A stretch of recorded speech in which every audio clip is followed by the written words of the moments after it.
สาวบ้านใดน้องนั้นยิ้มมาใส่บาดหัวใจของอายแท้น้องเป็นลูกสาวไผ่อายอยากได้น้องมาเคียคอเจ้างามบ่มีไผ่ทอไอ้คนบ่รอ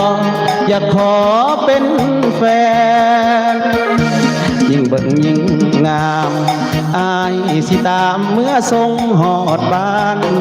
มักเจ้าลายเด้อเมตตาหวานไอ้คัน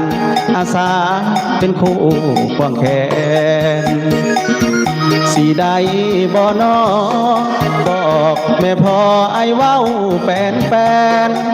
หักอีหลีสัญญามันแกนเป็นแฟนอายสะเด้อคำแพงแยง